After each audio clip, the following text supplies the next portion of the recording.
তো দেখো আজকে সকালবেলা উঠে সব কাজ বাজ সেরে একটু ব্যাংকে কাজ ছিল, তাই সব রান্না বান্না করার পর একটু বেরিয়ে গেলাম। তো গাড়িতে তেল শেষ হয়ে গেছিলো, তো তেল ঠেল ভরলো, ভরে টরে আর এত ঠান্ডা, আর বাইকে চাপলে এত ঠান্ডা লাগে মানে বলার মতো না। তো যাই হোক, তো কাজ বাজ সেরে এসে মানে আবার রাত্রিবেলা একটা পাড়াতে বিয়ে ছিল, ভেবেছিলাম যাবো না।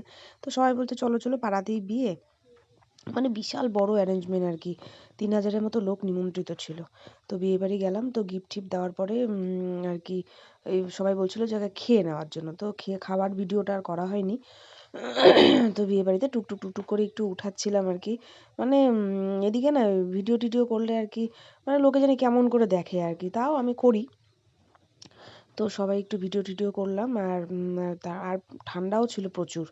আর হচ্ছে খাওয়া দাওয়ার পরে তো প্রথমে কোনো স্টলে আমরা যাইনি, ঘুরে ঘুরে আর কি ওই প্যান্ডেলে মানে যাকে গিফট দেওয়ার খালি গিফট দিয়ে, মেয়ের বিয়ে ছিল, গিফট দিয়ে তারপরে একটু আসার পরে ভালো করে আর কি প্যান্ডেলগুলো ঘুরলাম, এই গেটটা মাঝখানে দুটো ফটোশ্যুটও করেছি, আমি বেশি ফটো তুলিনি। তো গেটটা আবার একটু তুললাম, যেহেতু শরীরটা আমার প্রচণ্ড খারাপ লাগছিল, কারণ এত সকালে উঠেছি, সারাদিন আমার সেদিন কোনো রেস্ট হয়নি, ব্যাংকে গিয়ে 3 ঘন্টা সময় কেটে গেছে।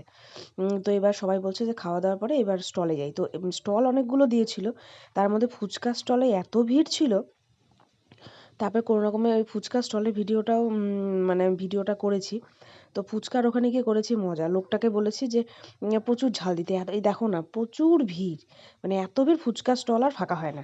তারপর গিয়ে বলেছি যে প্রচুর ঝাল দিতে, এমন ঝাল দিয়েছে গোটা, মানে বিয়েবাড়ি জানা হয়ে গেছে ফুচকার ওখানে প্রচুর ঝাল দিয়েছে। তো যে মানে সবাই খেতে খেতে চোখ দিয়ে জল, মাথা ঘুরছে কারো, এরকম একটা ব্যাপার, মানে এই নিয়ে একদম ওখানে জমজমাট কাণ্ড। তো বলছে কে বলেছে তো ঝাল দিতে, সবাই আমার কথাই বলছিল। তো এগুলো নিয়ে হাসাহাসি হচ্ছিল। তো এখানে আবার সাউন্ড সিস্টেম আনা হয়েছিল, মানে গান ঠান করছিল আর কি। তো ওখানে কিছুক্ষণ থেকে তারপর একটু দেখলাম আর কি ওই মানে গান মানে কি ওই এটা মানে লোকালই হবে, কোথার থেকে সামনাসামনি কোথার থেকে হয়তো এনেছিল। যাই হোক মানে অনেকটা বড়ই আর কি। তো লাস্টে আবার ওরা একটু ভিডিও ফটো শ্যুট করলো, তারপর লাস্টে বাড়ি চলে এলাম।